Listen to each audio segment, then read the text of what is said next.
قربانی کے گوشت کے متعلق ایک ضروری سوال یہ پوچھا گیا ہے کہ مفتی صاحب، قربانی کا گوشت ہم نے سنا ہے کہ زیادہ دن تک نہیں رکھنا چاہیے، محرم سے پہلے پہلے قربانی کے گوشت کو ختم کر دینا چاہیے۔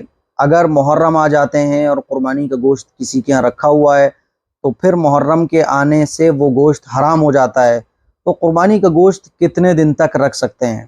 ایک ضروری سوال ہے جو پوچھا گیا ہے۔ بعض علاقوں میں یہ چلتا ہے کہ محرم سے پہلے پہلے قربانی کا گوشت ختم کر دو، محرم آ گئے تو وہ گوشت جو قربانی کا رکھا ہوا ہے وہ حرام ہو جاتا ہے۔ ایسا بالکل بھی نہیں ہے۔ دیکھیے، ویسے تو حکم یہ ہے کہ قربانی کا گوشت کھاؤ اور دوسروں کو کھلاؤ، کھاؤ اور غریبوں کو بھی کھلاؤ اور ختم کر دو، بس زیادہ دن تک مت رکھو۔ لیکن ظاہر ہے یہ مسئلہ ہر ایک پر اپلائی نہیں ہو سکتا، ہر ایک کے لیے یہ بات نہیں ہو سکتی۔ بہت سارے لوگ ہمارے معاشرے میں ایسے ہوتے ہیں جو صاحب حیثیت نہیں ہوتے، جو مالدار نہیں ہوتے، ان کے یہاں اگر گوشت ہے تو وہ زیادہ دن تک اسٹور کر کے رکھنا چاہتے ہیں کیونکہ بھائی ان کی حالت ایسی نہیں ہے، تو ظاہر ہے کسی کو رکھنے کی ضرورت بھی پڑ سکتی ہے۔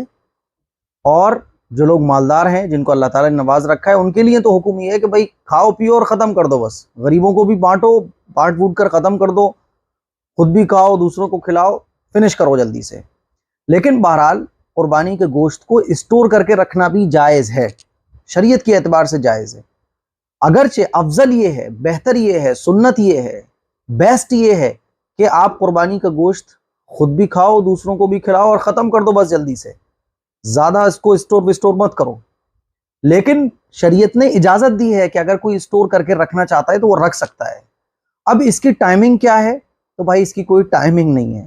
جیسے یہ کہا جاتا ہے کہ محرم سے پہلے پہلے، اگر محرم آ گئے اور کسی کے ہاں قربانی کا گوشت